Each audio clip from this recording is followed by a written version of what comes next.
What's going on, creators?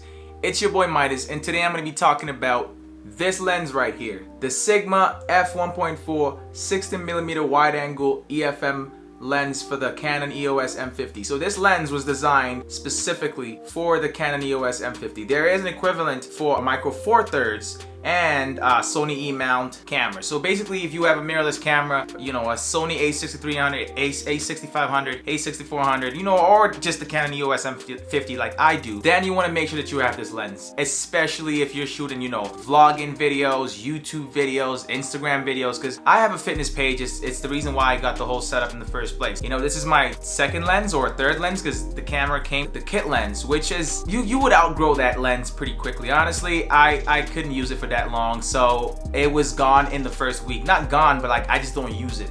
It's just in my bag now. So I decided to get the 22mm first, and then ended up getting this lens because I needed something for wide angle view. You're gonna see in a second here, I'm gonna show you guys why I decided to get this lens. You're gonna see I'm gonna switch these lenses out, and you're gonna see that this is greater or way better for vlogging, or you know, for shooting, you know, like for a wide angle. If you're doing any kind of you know, videos, Instagram, YouTube, anything whatsoever, this lens is just an all-around, you know, beast in my opinion. So let me switch this out and show you guys what I'm talking about.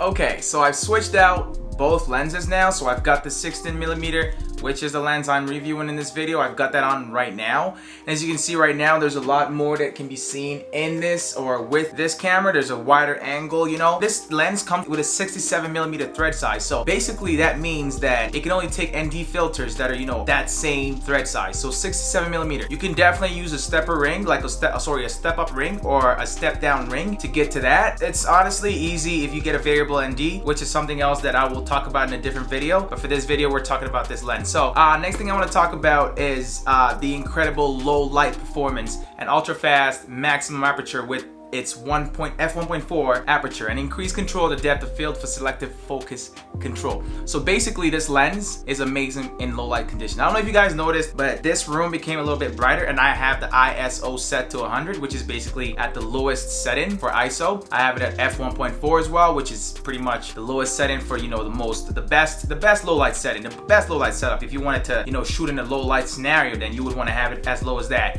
Next thing I want to talk about is the wide angle of view with the 60mm focal length. So usually if you're shooting vlogs, you know, or YouTube style videos, you want a wider angle of view. That's just common sense. You want it to be bigger. You don't want it to be a small, you know, look like, you know, you can't really see much of, you know, what's around, but you also want it to focus on the character, which is what the f1.4 would do for you. We'll give you that little nice bokeh blur, as you can see in my video right now. I have that little bokeh blur in the background. You know, also the autofocus is super quick, it's quiet, and it's awesome, man. The 22mm makes a little bit of noise when it's, you know, autofocusing, like you can hear it, but it's not like it's crazy. But that's not what we're not talking about. That we're talking about this lens and how awesome this lens is. On my Ronin SC gimbal, which is my favorite lightweight gimbal. So a gimbal is something that, you know, helps you provide cinematic footage, you know, helps stabilize. It's a stabilizer, basically stabilizes your footage, because most cameras don't have, you know, in-body stabilization. And the one on the M50, I don't really know much about it. I don't really like it, so I just got a gimbal to get rid of the, you know, just deal with all that. Same with the lens. This lens does not come with a lens, an in-body stabilization. So IBIS is what it's called. IBIS is in-body image stabilization.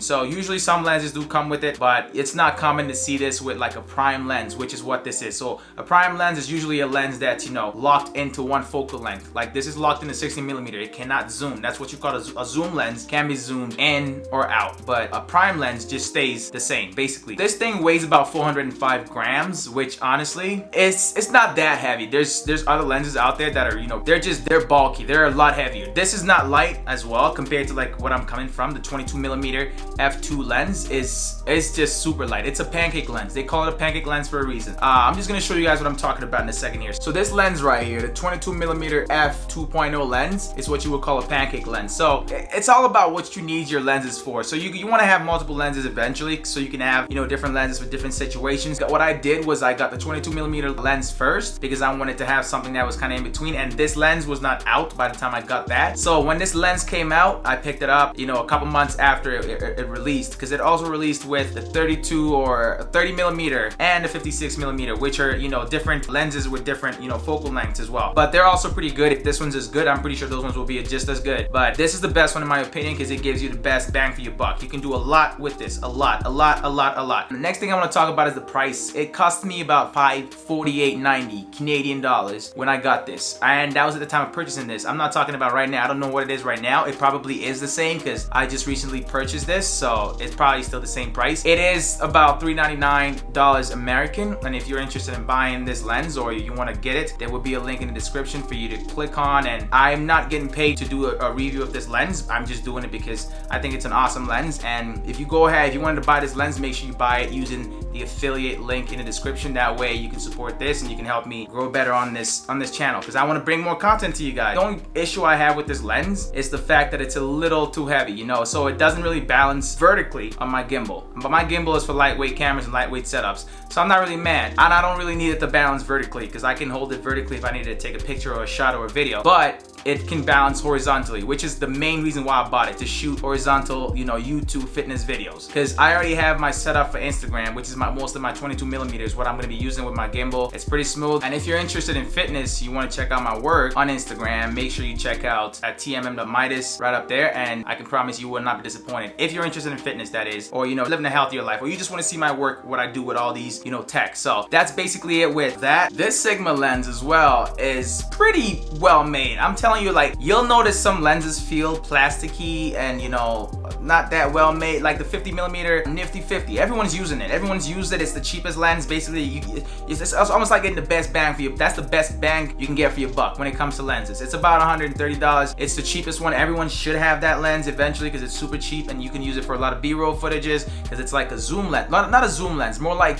a close range lens. Captures more, gives you a higher depth of field, but it captures not more. It captures the same thing, but it gives you more details on that subject, basically. So it's pretty cool to have if you're gonna be shooting, you know, blogs or food vlogs, because that way you can have more of a zoom, you know, effect on your food if you're gonna be making food. So that's basically it with that. And I'm gonna be showing you guys a bunch of test camera footage, because this thing is actually pretty great. You know, at low light, I tested it out with on my gimbal with my ND filter outside, and the footage was just amazing, man. It looked great. It looked great. So if you're also interested in shooting outdoor videos, then you absolutely need an ND filter. And if you wanted to know what kind of ND filter I'm using, then you just go in the description. There will be a link as well where you can purchase the ND filter. I will be getting some money off of that affiliate link as well. So please, if you're going to be getting that, just go ahead and buy it through that link, because it's going to be at no additional cost to you. So it costs you absolutely nothing. I would really appreciate it. And if you're new to the channel, make sure you sub up and, you know, turn on notifications, because we're going to keep coming out with these videos, because I just keep upgrading my setup. I love tech and I also love fitness. So here's what's going to happen is I'm bringing both of these two things together. The picture quality that this camera affords is also sick. It's amazing. It's amazing. Like the quality of the picture, the depth of field, it's amazing, man. And it's mostly because of that f1.4. So anytime you can get that low, especially when you're taking pictures, go super low on your aperture. Trust me, you're gonna get that nice bokeh effect and get that super clear, sharp focus, or more like image of the subject you're focusing on. So between this lens and my 22 millimeter lens, I'm gonna be using this lens a lot more, because it's wide angle, it's got a better low light performance, it's faster, it's quieter. Only problem I have with it is the weight. Literally only the problem I have with it, but there's worse out there. When I say worse, I mean there's heavier lenses out there. So this one, honestly, in my opinion, it's pretty good. This is the best lens for the Canon M50 for a vlogging setup or a YouTube setup, in my opinion. Even gaming, if you're into gaming, this is also pretty cool. I would use a 22 millimeter for live streaming video games, if anything, but this can work as well. But that's all I got for y'all on this one. Let me know in the comment section what kind of videos you guys want to see, and I will catch you guys in the next one. Midas out.